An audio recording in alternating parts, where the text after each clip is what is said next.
Hey, today we got a secret. That's right, a secret, man. And that means that you have to take this clickbait. We are in day 9, serving challenge. Let's go.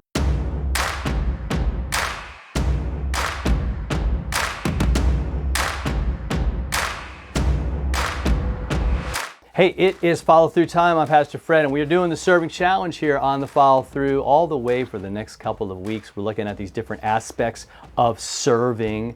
It begins with our attitude. It begins with following Jesus. We want to have our mindset will be that we have our mind set on Jesus. All right, day number 9, the secret of discipleship is what we're going to be talking about. And the book has a lot of examples of secret recipes and other things. What comes to my mind, man, I love SpongeBob. Watched a lot of it when my kids were smaller, and I remember, Mr. Krabs has the Krabby Patty formula. The recipe is secret. It's in a safe. And Plankton is always trying to get it, man. And many an episode dedicated to his schemes and trying to get that. And the world has a lot of secrets. We might even have secrets. And today when we talk about the secret of discipleship, we realize it's really not a secret. It's really not a secret. We treat it like a secret. We're not, we maybe don't really get that it's that simple. We don't really get that there really is a way to follow Jesus.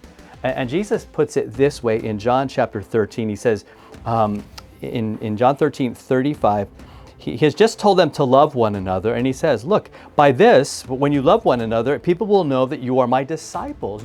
You will know that you are following me if you love, and he says, if you have love for one another. Now notice he doesn't just say love one another.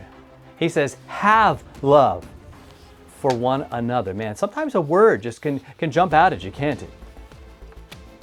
And it makes you realize it's not just going out and doing something that's loving for someone. That's awesome, and please do that. Be inspired by God, by His Word, by the Spirit to go and to love one another. But He's saying, look, your attitude, I want that to change. I want you to actually have love for them.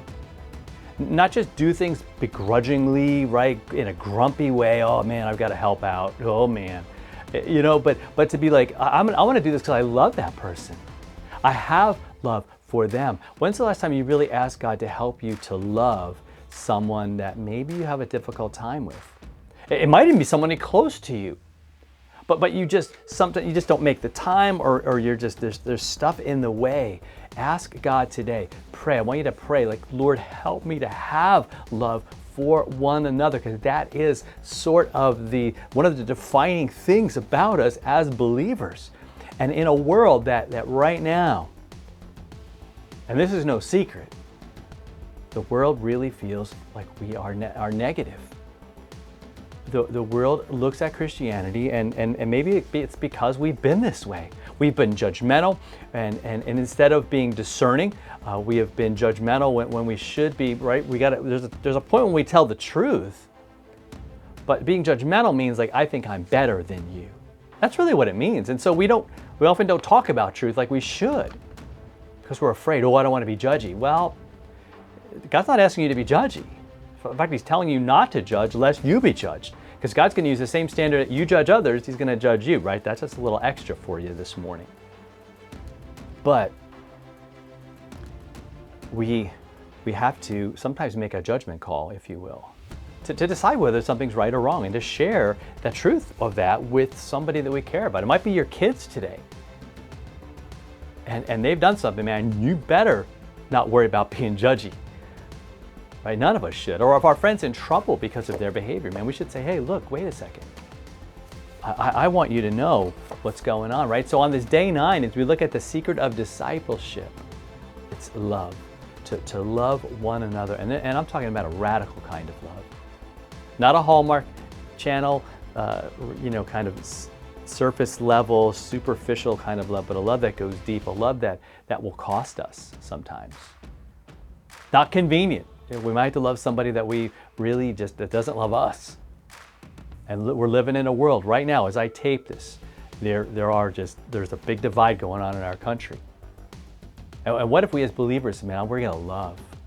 We're going to love. We're going to listen. And we're going to hope. And we're going to speak truth.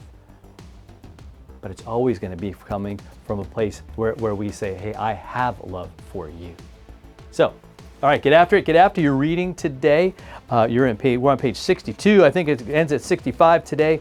And there's going to be a challenge for you to do. And I want you to really dig into that and to just kind of let that affect your behavior and your attitude first.